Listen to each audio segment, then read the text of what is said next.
하나님 말씀 보겠습니다. 하나님 말씀은 계시록 7장 9절에서 17절 말씀과 계시록 3장 1절에서 6절 말씀, 이 두 말씀을 보도록 하겠습니다. 먼저 요한계시록 7장 9절에서 17절 말씀입니다.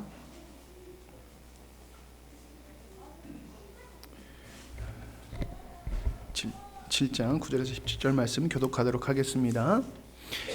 이 일 후에 내가 보니 각 나라와 족속과 백성과 방언에서 아무도 능히 셀 수 없는 큰 무리가 나와 흰옷을 입고 손에 종려 가지를 들고 보좌 앞과 어린 양 앞에 서서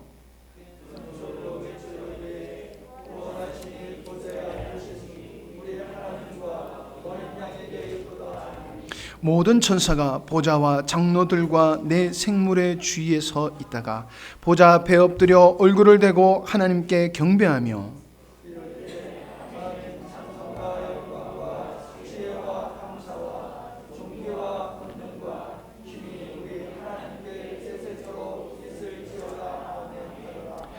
장로 중에 하나가 응답하여 나에게 이르되 이 흰옷 입은 자들이 누구며 또 어디서 왔느냐?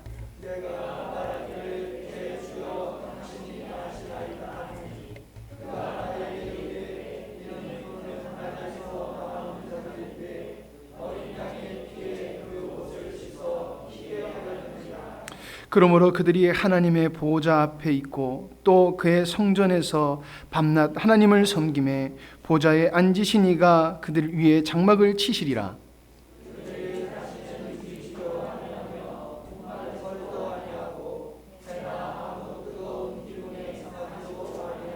같이 읽겠습니다. 이는 보좌 가운데 계신 어린 양이 그들의 목자가 되사 생명수 샘으로 인도하시고 하나님께서 그들의 눈에서 모든 눈물을 씻어 주실 것임이라. 아멘. 3장 1절에서 6절 말씀입니다.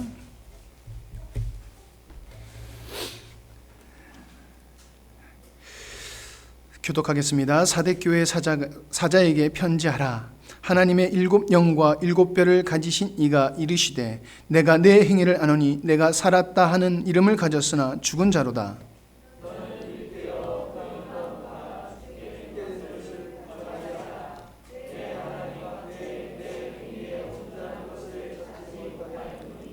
그러므로 내가 어떻게 받았으며 어떻게 들었는지 생각하고 지켜 회개하라. 만일 일깨치 아니하면 내가 도둑같이 이르리니 어느 때에 내게 이르는지 내가 알지 못하리라.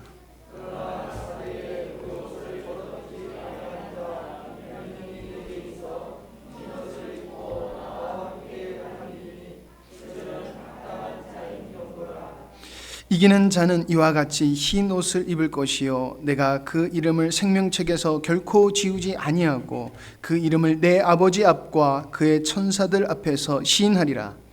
귀 있는 자는 성령이 교회들에게 하시는 말씀을 들을지어다. 아멘. 배 아름다운 모습으로 라는 제목으로 함께 말씀을 나눠보려고 합니다. 주님 앞에 아름다운 모습으로. 참된 그리스도인이라고 하면은 아마 주님 앞에 아름다운 모습으로 서 나가는 것이 큰 소망이라 생각이 듭니다. 계속해서 지금 이렇게 목사님을 통해서 우리 교회에게 참된 그리스도인이 무엇이냐라는 말씀을 계속해서 이렇게 주시는데 참으로 은혜가 되는 것 같습니다. 그리고 부활절을 우리가 지내오고 이렇게 하면서 또 주님께서 우리에게 깨닫게 하시는 말씀이 참 여러분들 마음속에 다시금 새겨지고 그리고 우리의 마음속에 주님께서 어떤 은혜를 주님 앞에서 어떤 은혜를 받았는지 다시금 깨닫게 하시고 그리고 마음속에서 그 감동을 주시는 줄 믿습니다. 그래서 더욱더 한 번 더 나눠보고 싶은 말씀이다라는 생각이 듭니다. 저는 지난번에 설교에서 순결함, 순수함에 대해서 말씀드렸습니다. 그리스도의 순결함은 결국 하나님의 사랑과 예수 그리스도의 은혜 그리고 성령님의 교통하심을 통해서 성령님의 내주하심을 통해서 이루어지는 것이다 라는 것을 여러분들에게 말씀드렸습니다. 그러니까 온전한 신앙, 하나님의 뜻을 아는 사람, 하나님을 온전히 아는 사람은 결국엔 순수할 수밖에 없다는 거예요. 순결함이 나온다는 거예요. 자, 그리고 그 순결한 것이 바로 이 땅에서 흰옷 입은 자들이다라는 것을 오늘 말씀의 주제로 여러분들과 다시금 한번 나눠보려고 하는 것입니다. 여러분, 내가 어떤 은혜를 받았는지, 하나님께서 무엇을 원하시는지 알면은 그 사람은 이 땅에서 하나님을 위하여 살아가게 되고, 그리고 하나님 앞에서 아름다운 모습으로 서 나가기 위해서 힘쓰는 줄 믿습니다. 여러분, 아름다움 하면은 무엇이 떠오릅니까? 외모의 아름다움 하면은요. 외모의 아름다움 하면은 저는 연예인이 떠올라요. 연예인들 보면은 참 예쁜 얼굴, 텔레비 보면은 다 예쁜 사람들만 나오는 것 같아요. 드라마 캐스팅할 때 못생긴 사람 캐스팅 안 하는 것 같아요. 다 예쁜 사람 캐스팅하는 것 같아요. 근데 그 사람들이 외모를 어떻게 관리하느냐라는 것이 한 번씩 그 TV에서 뭐 피부 미용을 이렇게 공유한다고 해서 나오는 거 보면은요, 저 같으면 그렇게 못 살 것 같아요. 지고 바르고 관리하고 가서 마사지 받고, 아니면 어떤 사람은 몸매를 위해서 먹지도 못하고 좋아하는 거 또 먹지 못하고 마시지 못하고 맛없는 거 먹고, 보면요, 야, 저렇게 살 바에 조금 못나게라도 그냥 편안한 게 사는 건 낫지. 정말 힘들다. 아름다움을 유지하는 거 굉장히 힘들어요. 자, 연애할 때 보면요, 사람들이 잘 보이는 사람을 사랑하는 사람에게 잘 보이고 싶어서 예쁘게 꾸며요. 그래서 연애를 하는지도 모르는데 사람들이 그래요. 야, 너 좀 요즘 예뻐졌다. 너 연애하냐? 이런 말을 해요. 왜 그래요? 자기도 모르게 자기 사랑하는 사람 앞에서 예쁘게 보이고 싶으니까 계속해서 자기를 가꾸는 거예요. 옛날에는 그냥 갔던 머리도 한 번씩 쓸어 넘기기도 하고, 예쁘게 자르기도 하고, 염색도 하고, 어쨌든 잘 보이고 싶어서 외모를 꾸미는 거예요. 자기를 가꾸는 거예요. 그래서 사람들이 뭐라 그래? 너 좋아하는 사람 생겼냐? 사랑하는 사람 생겼냐? 라는 말을 해요. 여러분, 아름답게 되고자 하는 것은 사랑하는 사람 앞에서 너무나 지극히 당연한 것이고, 또는 여러분, 사랑하는 사람에게 아름답게 보이는 것이 사랑하는 사람 앞이니까 당연한 것이지만 또 어려운 것이기도 해요. 여러분, 공감하시죠? 여러분, 주님 앞에서도 아름다운 모습으로 선다는 것은 당연한 것이기도 하지만 또 힘든 거기도 해요. 그러나 주님의 사랑을 아는 사람은, 주님의 사랑을 경험한 사람은 당연한 것이라는 것입니다. 그렇게 서고 싶어서 그 마음속에 그 간절함이 너무나 당연하게 나오는 것이고, 그것을 아름답게 꾸미는 것을 수고라고 생각하지 않습니다. 여러분, 하나님 앞에서 아름답게 서나가는 것, 하나님의 은혜를 모르는 사람은 괴로움이에요. 그러나 하나님의 은혜를 아는 사람은 여러분, 로맨틱한 연애라는 것입니다. 아주 로맨틱한 연애. 자, 오늘 저는 계시록 7장 9절 10절 말씀, 그리고 3장에 나오는 사대교회를 통해서 여러분, 아름다운 모습으로 서 있는 순결한 자의 모습과, 그리고 그 사람에게 어떤 은혜가 부어지는지, 그리고 그 은혜를 우리가 받기 위해서 무엇을 해야 되는지, 그리고 우리는 그 사모함을 가지고 있는지 여러분들과 함께 말씀을 나눠보도록 하겠습니다. 첫 번째로 주님 앞에서 흰옷 입은 자는 누구인가라는 것입니다. 7장에 흰옷 입은 자들이 등장해요. 그리고 그 흰옷 입은 자들은 하나님 앞에서 귀하고 아름다운 존재임을 결론적으로 이야기를 해요. 여러분, 흰옷이라는 것이 등장하는데, 이 흰옷이라는 개념은 무엇이냐면, 이스라엘 백성들, 이스라엘의 문화에서 흰옷이라는 것은 합당한 옷을 입은 거예요. 절기가 있는데 그 절기에 합당한 옷을 입는 것, 이것을 흰옷 입은 자라고 이야기하는 것입니다. 즉, 하나님 보시기에 합당한 자라는 것을 흰옷 입은 자로 표현한 것이에요. 10절에 수많은 흰옷 입은 자들이 하나님의 행하신 일을 소리 높여 찬송하고 영광을 돌립니다. 그런데 주님을 찬양하는 그 자들의 받는 은혜가 정말 놀랍습니다. 계시록 7장 15절에서 17절 말씀, 제가 쉬운 성경으로 읽겠습니다. 이제 그들은 하나님 보좌 앞에 나와 그의 성전에서 하나님을 늘 섬기고 있습니다. 보좌에 계신 분이 이들을 보호해주고 있습니다. 이들은 결코 배고프거나 목마르지 않을 것입니다. 뜨거운 햇볕도 그들에게 해를 입히거나 상하게 하지 못할 것입니다. 왜냐하면 보좌 가운데 계시는 어린 양이 그들의 목자가 되셔서 생명수가 흐르는 샘으로 인도하실 것이기 때문입니다. 그리고 하나님께서는 그들의 눈에서 흐르는 눈물을 닦아 주실 것입니다. 여러분, 이 말씀이 굉장히 추상적입니까? 여러분, 이 말씀은요, 하나님의 백성이 받을 수 있는 하나님의 최고의 평강과 평안과 은혜를 누리게 된다는 것을 말해주고 있다는 것이에요.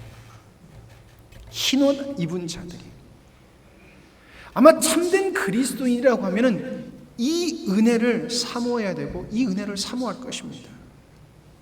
자, 그런데 왜 이 흰옷 입은 자들이 이런 귀한 은혜를 받냐라는 것을 또 설명해요. 이렇게 말을 합니다. 그들이 왜 그런 은혜를 받냐면은 이들은 큰 고난을 겪은 자들입니다. 이들은 어린 양의 피로 자신들의 옷을 씻어 희게 하였습니다 라고 말을 하고 있습니다. 여러분, 즉 자신이 구원받은 자라는 걸 아는 거예요. 그냥 개념적으로 아는 것이 아니라 정말 주님이 나를 위해서 십자가에 달려 돌아가시고 그리고 부활하심으로 나도 그 생명에 동참되어서 나도 주님과 함께 거닐 수 있는 자가 됐다는 것, 주님의 은혜를 받은 자가 됐다는 것을 이들이 안다는 것입니다. 그러므로 이들이 그 은혜를 알기 때문에 그 예수 그리스도를 믿음으로 오는 모든 고난을 받은 자들이라는 것이에요. 그리고 받았고 견뎠다는 것입니다. 그래서 주님 앞에서 정결하게 서 있는 자들이라는 것을 설명하고 있다는 것입니다. 여러분, 주님께 속하면 우리가 너무 주님의 고난 이렇게만 이야기하는 것 같아요. 죄송한데요, 여기 라이트 좀 꺼주실래요? 제가 이게 어른거려서 헷갈려요. 그리고 저 뒤에 불 좀 꺼주세요. 더워서. 이게 아니고 이거 뒤에 라이트예요. 저 히터 좀 꺼주세요. 제가 말씀을 볼 때 계속 이렇게 보면서 습관적으로 드는 게 뭐냐면은 하나님의 고난, 어려움이 뭘까, 이겨내야지, 이런 식으로 제가 보는 것 같아요. 근데 제가 말씀을 가만히 보다가 아니, 주님께서 우리에게 주신 것은 평화와 은혜와 평강인데 왜 이렇게 보지? 라고 다시 봤더니, 여러분, 하나님은 고난만 이야기하신 것이 아니에요. 하나님은 고난을 얘기하실 때 그 반대로 놀라운 은혜, 무한한 하나님의 능력과 그 은혜를 하나님께서 함께 이야기해 주신다는 것이에요. 여러분, 주님께 속하면 고난이 와요. 맞아요. 그러나 주님께 속하면 오는 것은 하나님의 무한한 능력이에요. 하나님의 사랑의 능력이 우리에게 함께 온다는 것을 우리는 분명히 알아야 된다는 것입니다. 그리고 결국 그걸로 인해서 믿는 자들은 승리한다는 것이 하나님의 약속이에요. 그냥 고난보다 더 우리가 집중되어져야 되고 더 우리 마음속에 꽉 차야 되는 것은 결국 나는 예수 그리스도께서 나에게 주신 능력으로 나는 승리한다라는 이것이 우리 마음속에 꽉 차야 된다는 것입니다. 그리고 그것이 어떻게 됐다? 바로 어린 양의 피로 우리에게 주어진 것이다 라는 것이에요. 여러분, 우리가 어린 양의 피 주님께 간구하는 것 하면 우리는 계속해서 세상적인 것을 구하고 세상적인 것을 얻어서 기쁨을 얻으려고 해요. 아니에요. 어린 양의 피라는 것은 결국 나는 하나님 앞에 승리할 거고 이 땅에서도 그 승리하는 것을 누리고 하나님 앞에 가서 영광과 찬양을 돌리게 하는 그 승리의 근원이다라는 것입니다. 그것이 우리가 주님 앞에서 감격이 되어주고 감사가 되어주고 우리의 능력이 되어야 될 줄 믿습니다. 이런 흰옷을 입는다는 것 어렵지만 쉬운 것이에요. 인간의 관점으로 봤을 때는 어리석고 어려운 것이지만 주님의 관점으로 보면은 다 이루어진 것을 주님께서 우리에게 선물로 주신 것이에요. 사모하는 자는 받는 것이에요. 그리고 그것을 주님께서 우리 삶 속에서 나타나게 하신다는 것이에요. 그래서 쉬운 것이에요. 그러므로 여러분, 우리는 주님의 관점으로 봐요. 그리고 주님의 관점으로 봐서 주님이 주신 능력을 누리고 사는 사람이 누구다? 흰옷 입은 자라는 거예요. 합당한 자라는 것이에요. 저와 여러분이 그런 흰옷 입은 자가 되길 원합니다. 자, 두 번째는 당연한 것을 잃어버리지 마십시오라는 것입니다. 당연한 것. 여러분, 인생을 살다 보면은 당연한 것을 하지 않았기 때문에 문제가 많이 생겨요. 여러분, 부모는 부모로서 당연한 것을 해야 되고 학생은 학생이라서 당연한 걸 해야 돼요. 부부는 부부로서 당연한 것을 해야 돼요. 근데 당연한 것을 하지 않으니까 문제가 생겨요. 우리의 삶만 그렇습니까? 아닙니다. 우리의 신앙도 동일합니다. 여러분, 구원받은 자가 주님 앞에서 아름답게 설 수 있는 것은 당연한 것을 했기 때문에, 주님 앞에서 아름답게 설 수 있는 것은 그냥 당연한 것이에요. 왜냐하면 주님께서 우리가 아름답게 설 수 있는 것을, 그 은혜를 열어놓으셨기 때문에 당연한 것이에요. 그런데 주님 앞에서 그것이 당연하다고 여기는 사람은 주님께서 그것이 당연하도록 되게 해주세요. 근데 당연한 것이 되지 않는 것이, 좀 말이 어렵죠? 당연한 것이 당연해야 됨에도 불구하고 하지만은 당연한 것이 당연하지 않은 게 당연하게 여기는 사람들이 있어요. 그러니까 쉽게 말하면 주님의 능력이 나타나지 않는 게 너무나 당연해요. 그런 사람에게는 주님의 능력이 나타나지 않는다는 것입니다. 여러분, 주님을 주인으로 모시는 사람은 성령님이 그 속에 내 안에 계시기 때문에 주님의 능력은 당연히 나타나는 것이에요. 근데 여러 가지 문제들로, 여러 가지 일들로 핑계를 대면서 당연하지 않은 것을 우리는 합당히 여기려고 하는 것이 있어요. 그럼 그게 문제라는 것이에요. 왜 주님의 능력이 나타나지 않아요? 우리는 당연한 것을 구하지 않고 당연한 것을 하지 않는다는 것입니다. 여러분, 우리는 당연한 것을 해야 되고 당연한 것을 구해야 된다는 것입니다. 예수님을 믿는 사람은 구원의 은혜가 귀하다는 것을 알고 있습니다. 그러나 문제는 구원으로 인하여서 믿는 자들에게 주어지는 열매가 있어요. 그것이 없다고 하면 이 사람은 관념적이고 지식으로 알고 있는 것이에요. 여러분, 제가 어제 청년들하고 말씀을 나누면서 그런 예화를 들었어요. 여러분, 드라마 보시죠. 드라마 볼 때 좀 슬픈 장면 나오면 여러분 눈물도 흘리시고 이렇게 로맨틱한 장면을 하면 막 설레기도 하시죠. 그렇죠? 근데 여러분, 그 드라마가 끝난 다음에 그 감동이 얼마나 가십니까? 얼마나 가세요? 바쁜 일 있으면요 바로 잊어먹어요. 왜 그렇습니까? 그것은 현실이 아니기 때문에 그래요. 그 감정은 느낄 수 있지만 그것은 나에게 직접적인 현실이 아니에요. 그냥 만들어 놓은 현실을 TV로 보고 그 감동을 지식과 그리고 그동안의 삶으로 습득된 게 있기 때문에 그것이 감동이 되고 눈물도 좀 흘려요. 그러나 지나고 나면은 그거 나와 아무 상관이 없어요. 근데 실질적으로 나와 로맨틱한 사랑하는 연인이 있거나 부부관계가 온전하다고 하면은 그 사랑은 계속해서 이어져요. 그래서 그 사람은 계속해서 당연한 것을 해요. 아내에게, 사랑하는 여인에게, 자식에게 당연한 것을 자꾸 해요. 당연한 것을 안 해요. 뭐예요?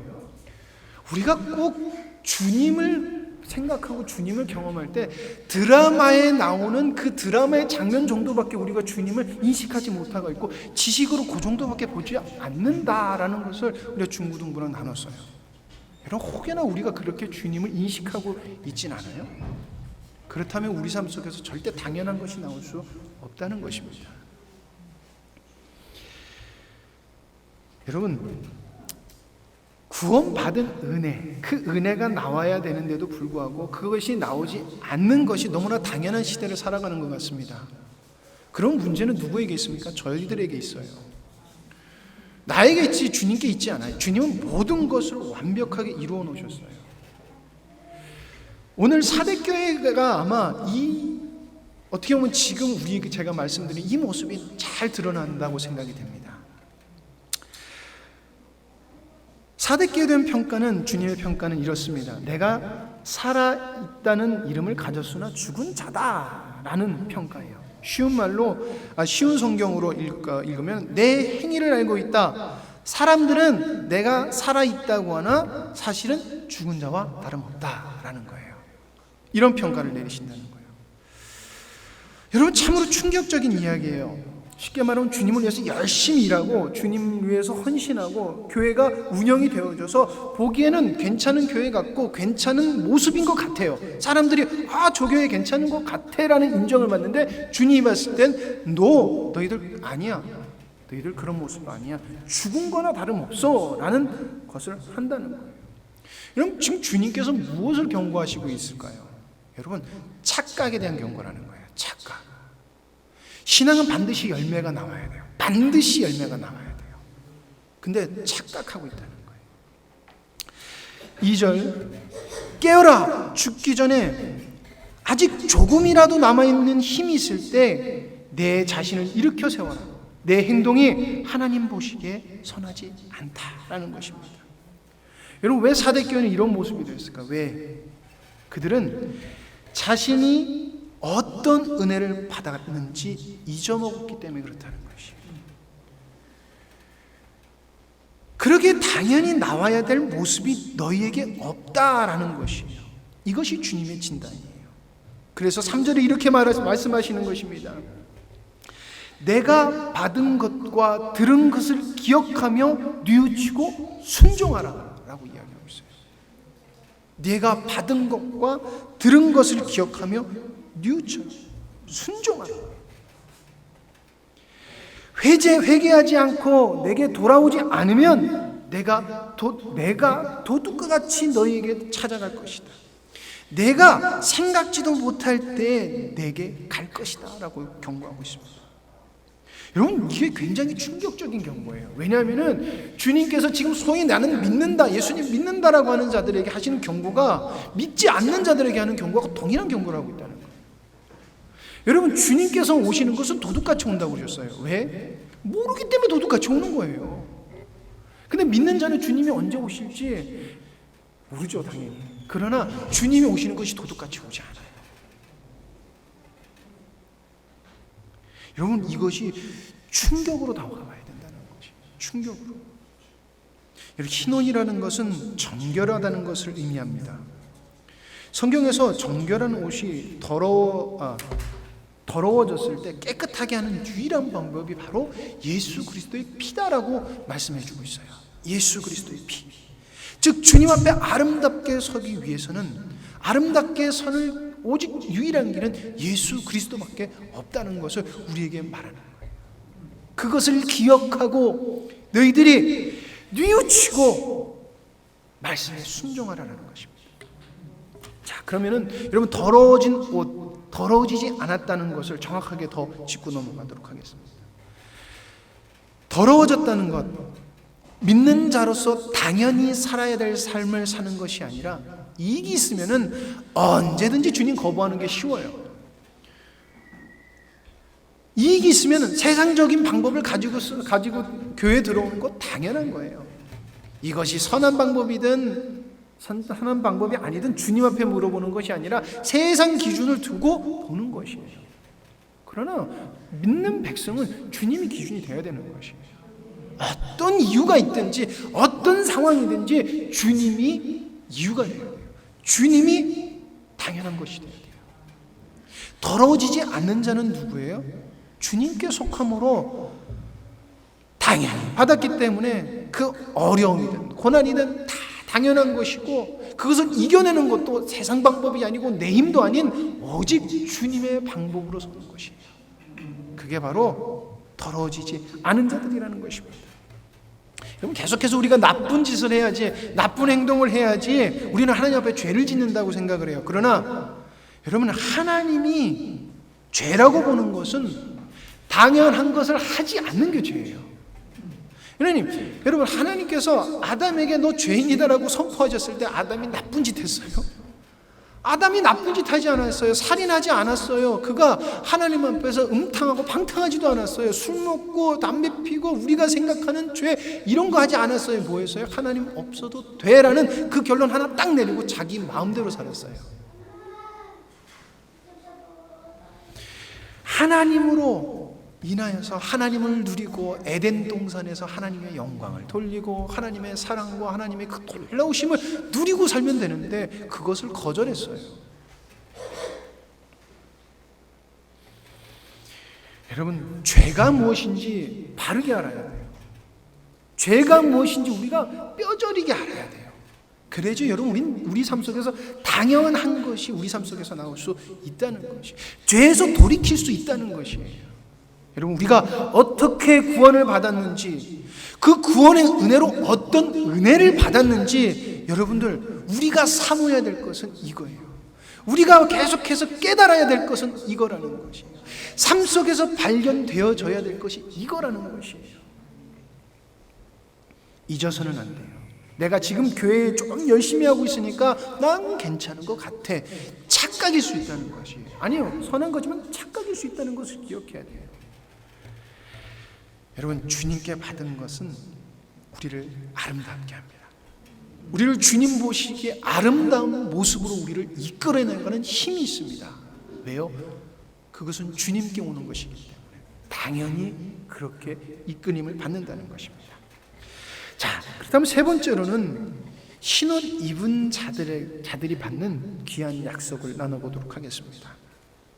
역사를 보면은 하나님의 경륜을 이룬 자들이 있어요. 근데 그 이룬 자들을 가만히 보면은 그들의 삶이 흰옷 입은 자들의 모습과 동일해요. 순결한 자로 살았어요. 이분들의 삶은 가만히 인간적으로 보면은 정말 눈물 나는 삶이에요.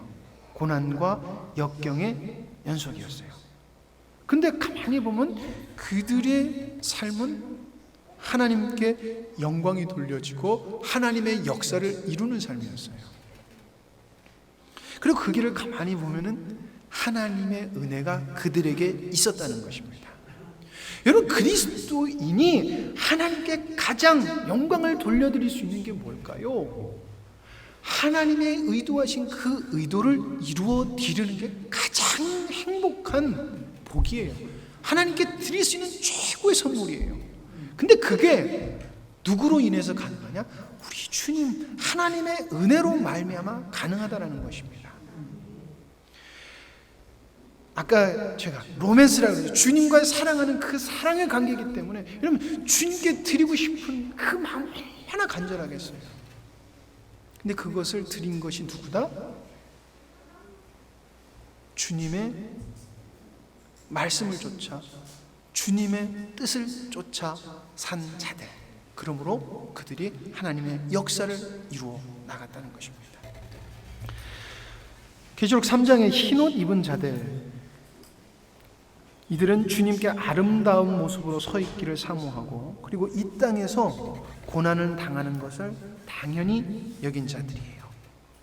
근데 그들에 대한 평가와 받을 은혜를 이렇게 주님께서 말씀하십니다. 그러나 죄악에 물들지 않고 깨끗하게 살아가는 자들이 몇 사람 남아있다. 그들은 흰옷을 입고 나와 함께 다닐 것이다. 그들은 그럴 만한 자격이 있다. 여러분, 그럴 만한 자격이 있다. 이 말 여러분들 모르겠어요. 저는 말씀을 준비하는데 이 말이 너무 저에게 감격스럽게 다가오는 거예요. 주님께서 인정해 주세요. 주님께서 야, 너 그럴 만한 자격 있어. 영화야, 너 그럴 만한 자격 있다 라시는 거예요. 너는 나와 함께 다닐 수 있는 자격이 있어. 여러분, 마음에 드는 사람 옆에 손잡고 가는 거 너무 좋아요. 그렇죠? 아니에요? 제가 아침마다 예나를 데려다줘요. 예나를 학교를 데려다줘요. 그러면요, 저랑 예나랑 손을 꼭 잡고 가요. 그리고 막 흔들면서 가요. 제가 제 딸이 꼴보기 싫으면 뭐 데려다 주지도 않겠죠. 좀 부끄러우면은 이만치 떨어져서 데려다 주겠죠. 예나가 너무 이쁘고 사랑스러워요. 그러니까 손 꼭 잡고 가요. 예나도 제가 좋아요. 그러니까 가다가 제 손을 꼭 잡아요. 그러면서 장난도 쳐요. 너무 좋은 거예요. 그래서 제가 이제 예나도 이제 벌써 3학년이 됐고 하니까 조금 좀 걸어갔으면 좋겠어요. 그래서 예나에게 말했어요. 예나야, 아빠가 너를 4학년까지는 못 데려다 주겠다. 3학년은 너도 컸으니까 좀 데려다 주지 않을까? 네가 혼자 좀 걸어가야 되지 않을까? 그랬더니 예나가 섭섭한 얼굴로 그래야 돼? 그러더니 하는 말이 알았어. 이렇게 마지못하게 이야기를 해요. 그래서 지금 조금씩 그 데려다 주는 거리를 좀 이렇게 줄여요. 그러면요, 섭섭해해요. 게다가 어느 날 제가 조금 더 데려다 줘요. 그럼 얘가 그래요. 웬일이야? 라는 표정으로 아빠 오늘은 왜 그래? 라고 이렇게 저에게 얘기를 해요. 여러분, 사랑하는 사람이 옆에 있는 건 너무 좋아요. 근데 사랑하는 사람이 얘 내 딸이야. 자랑스러운 거예요. 나를 소개시켜주는 이 사람도 좋고 소개시켜주는 사람도 좋고 너무나 좋은 관계잖아요. 그렇죠? 근데 주님이 우리를 주님 앞에서 천군 천사 앞에서 그렇게 해주시겠다는 거예요. 영화야, 내가 난 너와 함께 있는 게 너무나 좋아. 너무나 감격스러운 말씀이에요. 내가 그냥 주님 의지하고 그냥 주님이 나의 전부인 주님으로 살았는데, 주님께서 이 땅에서 그런 존재로 살 수 있는 능력도 주님이 주셨는데, 주님 앞에 가니까 주님께서 나에게 주시는 것이 뭐예요? 얘는 그럴 만한 자야, 나와 함께 할 수 있는 자격이 있는 자야 라는 칭찬해 주신다는 것이에요. 또 말씀하십니다. 승리하는 자는 그들처럼 흰옷을 입을 것이며 나는 생명책에서 그의 이름을 지우지 않고 아버지와 천사들 앞에서 내게 속한 자라고 분명히 말할 것이다. 여러분 상상해 보세요. 상상해 보세요. 주님께서 이렇게, 아버지, 영화의 이름이 생명책에 있잖아요. 아버지, 이 자의 이름이 여기 있잖아요. 얘들아 봐라, 여기 있잖아. 얘는 나와 함께 하는 것이 합당하다. 지금 나와 이 자리에서 함께 영광을 받는 것이 당연하다라는 것이에요. 그게 바로 흰옷 입은 자가 받게 되는 축복이라는 것이에요. 하나님이 네가 나와 함께하고 내가 받는 영광 너가 같이 받는 게 나와 함께 세세토록 이 영광을 이루는 것이 당연하다라는 것입니다. 이 땅을 바라보고 사는 사람은 절대 이것을 마음으로 느낄 수가 없어요. 그럼 돌이켜보자는 것이에요. 여러분, 이것이 얼마나 여러분들의 심장을 뛰게 하냐는 것이에요. 얼마나 여러분들의 심장과 여러분들의 모든 삶을 매혹하여서 주님 앞에 나를 이끌어가게 하고 순종케 하냐는 것이에요. 우리는 이것을 기억해야 되고 나를 돌이켜봐야 된다는 것입니다. 우리가 하나님 앞에서 아름다운 모습으로 살기를 사모하여 이 땅에 주님을 사모하고 살아가면은 주님께 이런 평가를 받는 것입니다. 사랑하는 주님 앞에 아름답게 서는 것 당연한 것입니다. 당연하게 사는 것 당연한데, 주님의 뜻을 이루게도 하시고 마지막 날 가장 큰 축복을, 가장 귀한 주님의 음성을 들을 수 있다는 것입니다. 여러분이 이런 약속에 속한 자들 되기를 소망합니다. 네 번째로, 이 땅에서 누리는 주님의 약속입니다. 여러분, 그리스도인에게 하나님의 나라, 천국이라는 개념보다 여러분 우리는 하나님의 나라는 개념을 자꾸 사용해야 되는 것 같아요. 천국이라는 것 자체가 하나님의 나라긴 해요. 여러분, 하나님의 나라의 개념은요, 시간적 개념은요 이미 완성됐어요. 미래기도 하지만 현재기도 하다라는 것이에요. 여러분, 우리 이거 잊어서는 안 돼요. 하나님의 나라는, 천국은 장차 갈 곳이기도 하지만 현재기도 해요. 이것은 변하는 것이 아니에요. 우리가 세상에 속하여서 세상에 물들어 살기 때문에 자꾸 현재의 천국을 잊어버리고 사는 거지, 천국은 이미 이 땅에 임한 것이에요. 그렇기 때문에 여러분들, 우리에게 나와야 되는 것이 있어요. 그게 뭐냐면 하나님의 약속이 이 땅에서도 누려지는 것이 나와야 된다는 것입니다. 주님께서 방금 우리가 세 번째로 나눈 그 큰 복은 천국 가서만이 누리는 것이 아니라는 것이에요. 그 복은 지금 나에게 지금 적용이 된다는 것입니다. 이것을 아는 사람은 흔들리지 않도록 주님께서 우리에게 복을 지금도 내려주신다는 것이에요. 여러분, 3장과 7장에서 흰옷 입은 자들이 주님의 이름으로 고난을 받은 자들이라고 말하고 있어요. 그리고 그들에게 어떤 복이 임할 것이라는 것도 말하고 있어요. 이게 왜 이런 말을 할까요? 야, 니들 어려울 때 니들이 장차 미래의 복을 받을 것이니까 힘내라, 힘내, 니들이 받을 복은 아주 큰 거야, 나중에 가면 그거 받을 거야 라는 것도 있어요.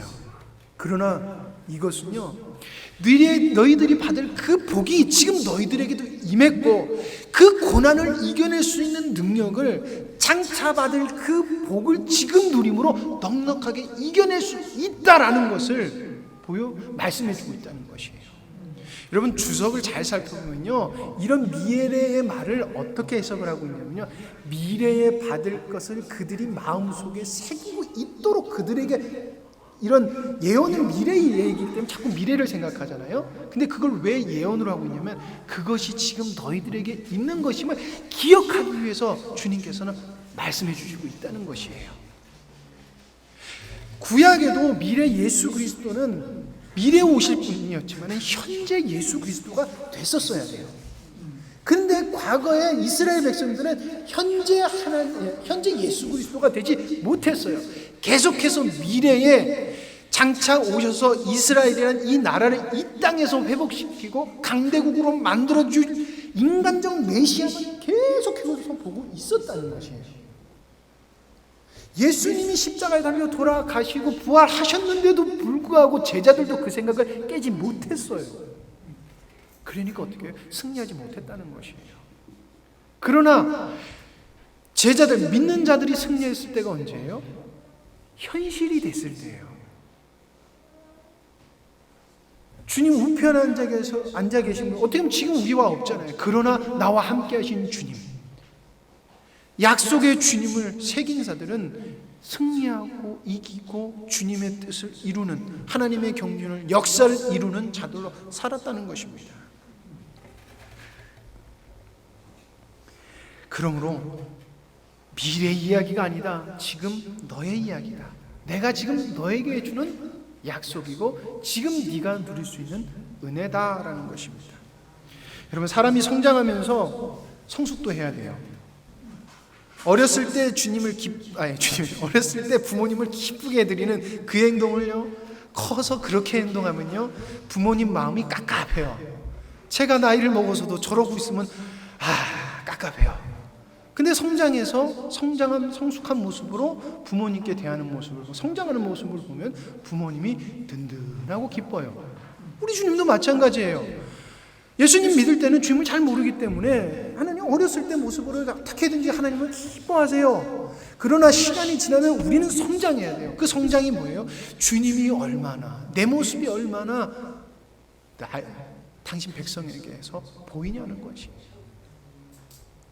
주님께 주님의 모습이 보이면은 기쁜 거예요. 옛날에 했던 걸로 계속 머물러 있어서는 안 된다는 것이에요.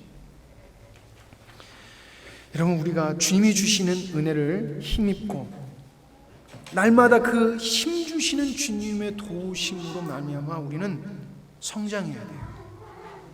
그리고 그 성장함으로 주님이 주시는 복을 받아야 돼요.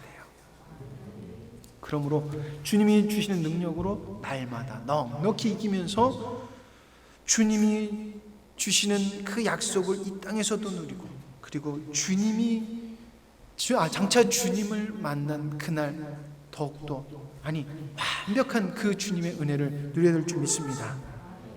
여러분, 하나님의 은혜가 귀하다라는 것은 왜 귀할까요? 그 은혜는 믿는 자에게 즉시로 나타나기 때문에 귀한 거예요. 하나님은 믿는 자의 기도를 즉시 들어주시는 하나님이에요. 그러나 그 열매가 언제 이루어질지는 몰라요. 그리고 인간의 눈으로 봤을 때 즉시 안 들어주시는 걸 수도 있어요. 그래서 목사님이 계속 예화로 드시는 것 중에, 잘 드시는 것 중에 어린아이가 요구하는 거 다 들어줄 수 없어요. 그러나 안 들어주는 것도 저 아이에게 응답하는 것이고 들어주는 것이에요. 왜? 그 아이가 성장할 수 있도록, 바로 자랄 수 있도록 인도하시고 그 아이가 의지하는 것을 받아주는 거기 때문에 즉시로 반응해 주는 거예요. 그렇죠? 주님도 우리에게 그렇게 하신다는 것입니다. 즉시 나타나는 주님의 은혜, 이것은 주님이 우리와 함께 하신다는 것이에요. 함께 하신다는 약속. 여러분, 어떤 하나님의 나라를 기대하고 계십니까? 하나님의 나라는 절대 추상적인 것이나 판타지적인 것이 아니에요. 주님의 나라는 현실적인 것이에요. 주님의 나라는 지금 당장 내가 누려서 경험되어지는 현실적인 것이에요. 현실이라는 것입니다.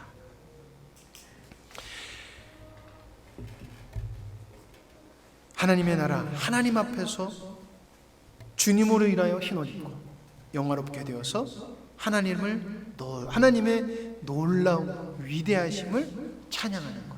그게 하나님의 나라의 그림이에요. 그럼 우리가 이 땅에서도 하나님의 그 놀라운 비밀을 알아 하나님께 영광을 돌리는 게 천국의 삶이에요. 근데 모르는 사람은 억지로 하게 되지만은 깨달은 사람은 당연하게 되는 것이에요. 여러분, 찬양을 들었을 때 은혜가 되시죠? 죄송해요. 잘해서 은혜가 되시나요? 명희 집사님 등골이 오싹했을 거예요.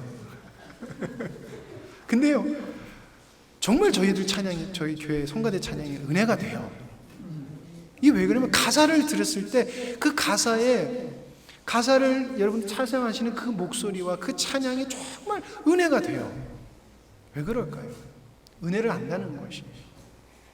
은혜를 안다는 것이에요. 여러분, 찬양할 때 은혜가 되시죠? 왜 은혜가 될까요? 살아계신 주님이 여러분들과 함께 하신다는 증거예요. 멜로디가 좋아서 여러분 은혜 되시는 분은 반성하세요. 가사가 마음에 와닿아야 되는 거죠. 가사가 마음에 와닿아야 되고, 가사가, 찬양의 가사가 약속인데 그 약속이 너무 은혜가 되는 것이에요. 현실이에요, 현실.